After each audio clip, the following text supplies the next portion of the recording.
Bonjour Jean-Claude Gaudin. Bonjour. Le maire de Marseille, sénateur maire de Marseille, candidat à sa réélection, 4e candidature, 18 ans maire de Marseille, vous rempilez, c'est one more time, comme le dit votre slogan de campagne, encore une fois. Oui, bien sûr, parce que je veux à tout prix éviter que Marseille retourne en arrière, que nous retombions dans le clientélisme, dans les arrangements des socialistes, avec toutes les difficultés qu'ils peuvent rencontrer eux-mêmes. Deuxièmement, je crois que c'est visible, ou alors il faut être de mauvaise foi pour voir que Marseille ne s'est pas transformé, modernisé, métamorphosé. Je veux poursuivre encore ce changement qui est encore utile pour Marseille. Et je vais le faire avec une équipe soudée, une équipe renouvelée et rajeunit. Oui, alors quand on dit tout Marseille, évidemment, votre adversaire, il dit, vous avez négligé les quartiers nord, vous avez négligé une partie finalement de la population. Mon adversaire, il sait tout, il fait tout et il dit surtout n'importe quoi. Si l'on observe avec, comment dirais-je, une objectivité, je suis sans doute le maire qui aura fait le plus pour le secteur nord de Marseille, alors que mon électorat n'est pas là. Mais j'ai créé dans le nord de Marseille 2 zones franches qui ont fait réduire considérablement le chômage. Nous avons fait l'école de la deuxième chance. Nous avons fait un projet, un chantier d'intérêt national qui s'appelle Euro-Méditerranée et qui a transformé tous ces quartiers. Alors dire que je n'ai pas fait pour le nord de Marseille, c'est une volonté des socialistes d'essayer de maintenir la coupure de Marseille en 2 morceaux. Oui, mais ils sont de mauvaise foi. Mais est-ce que, monsieur le maire, on peut promettre, comme vous le faites, 100 000 emplois nouveaux? Non, mais attendez, d'abord, oui, mon concurrent, il dit 50 000. Il dit 50 000 sur 2 mandats. Oui, bien sûr. Alors, si sur 20 ans, on peut faire 100 000, ça serait très bien. Mais la réalité est tout autre. Au fur et à mesure de mes projets, quand j'ai voulu faire avec les Anglais d'Amersom les terrasses du port, qui vont provoquer 2000 emplois, M. Menucci a voté contre. Quand j'ai fait l'hôtel intercontinental avec AXA, M. Menucci a voté contre. Quand j'ai voulu faire le prolongement du tramway jusqu'au Catalan, M. Menucci a voté contre. Chaque fois que j'ai créé des emplois, de toute manière, il a voté contre. Sur le casino, par exemple, vous voulez créer un casino à Marseille? Oui, j'ai été longtemps contre le casino, parce que Marseille, vous savez, 860 000 habitants, c'est une ville qui n'est pas socialiste. Elle est d'ailleurs pas non plus de droite, elle est populaire. Oui. Et par conséquent, l'idée, c'était, peut-être on n'a pas besoin d'un casino, sauf que les Marseillais, on a beaucoup changé aussi. C'est plus carbone et spirito.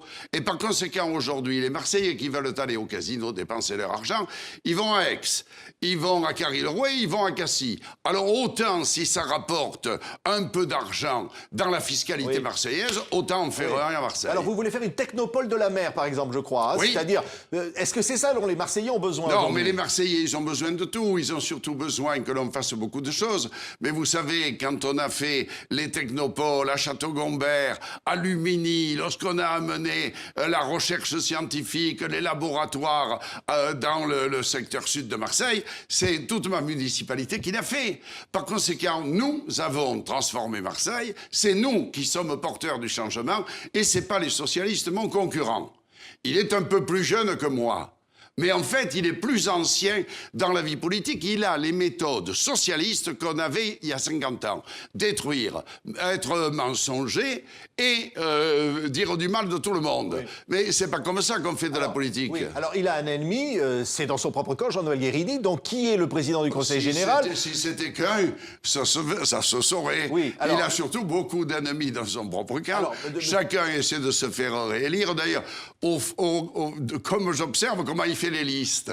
Il fait les listes aujourd'hui avec des gens qui ne sont pas socialistes. Avec des écologistes, par exemple. Il donne des places aux écolos. Il faudra qu'il en donne au front de gauche, à tout le front de gauche réuni, là. Bon, il faudra qu'il le fasse. Je me demande où sont les socialistes sur sa liste. Il y a une liste dissidente qui devrait donc être conduite par M. Jacques Soubeyran, qui serait soutenue, dissidente socialiste, soutenue par M. Guérini. C'est une surprise. Nous allons le savoir, Le professeur Soubeyran est une est un personnage important du monde de la médecine à Marseille. Il a d'ailleurs déjà été candidat dans le secteur de mon ami Guy Tessier, sans succès. Mais après tout, s'il fait une liste, il a le droit de se présenter. Ça vous arrange, ça, monsieur le maire? Oh, vous savez, je ne sais pas ce qui m'arrange. Vous savez, dans ma vie politique, moi, j'ai lutté contre Gaston Defferre, contre Le Pen, contre Tapi, je peux lutter contre Menucci. Oui, alors, donc Guérini devrait être exclu du Parti socialiste. La procédure vient d'être engagée, mais néanmoins, il va se présenter au sénatorial. Oui, mais ils en crèvent, les socialistes, au plan national, là, avec leur combinaison à pétrole, là, tous les jours. Il est clair que M. Guérini, il est président du Conseil général des Bouches-du-Rhône. Et que ça... Même Harlem Désir et les autres ne sont pas arrivés à le lui enlever. Il est mis en examen pour association de malfaiteurs. Oui, bien entendu qu'il a justement à voir avec la justice. Mais justement, dans ce pays, laissons faire la justice. Il y a une présomption d'innocence. Et quand même, c'est un comble que ce soit les gens que M. Guérini a nourris, qu'il a fait travailler, auxquels il a accordé quantité de privilèges, qui sont ceux qui, aujourd'hui, le stigmatisent le plus. Vous parlez de Patrick Menucci. Vous dites que Patrick Menucci et d'autres qui ont pourtant été nourris à la mamelle socialiste de M. Guérini, un peu à Marseille, un peu en Corse. Oui. Alors, aujourd'hui, donc, vous vous présentez. Certains disent, à votre âge, monsieur le maire, il est peut-être temps de passer la main. Je ne sais pas si dans ce pays où le prolongement de la vie est une chose heureuse, il faut mettre tous les gens qui ont plus de 70 ans dans une asile ou dans une maison de retraite. Moi, je me sens en forme. Il y a vachement de types dans le showbiz, là, ou dans les télévisions, qui ont aussi un âge très avancé, ou dans les entreprises publiques ou autres. Eh bien, par conséquent, moi, je me sens capable de défendre encore ma ville. Je veux le changement pour ma ville. J'ai cette volonté et rien ne m'en empêchera. De quoi vous êtes le plus fier, finalement? 18 années de mandat, il y a le MUSEM, il y a un certain nombre de réalisations, il y a le tramway. Il y a surtout que j'ai fait reculer le chômage. Oui. Quand je suis arrivé à l'hôtel de ville, le chômage était à 21,6. Le chômage, aujourd'hui, il a reculé. Je ne suis pas à la méthode Hollande, moi.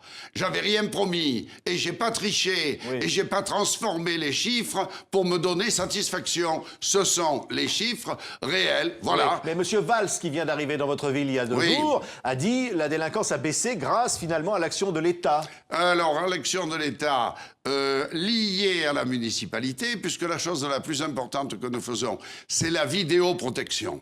Nous avons à peu près 300 caméras de vidéoprotection. Je voudrais qu'il y en ait à peu près 1000 d'ici la fin de l'année en allant vers les noyaux villageois. Nous le faisons conjointement avec l'État. Sauf que la police municipale, j'ai fait créer un centre de vidéoprotection.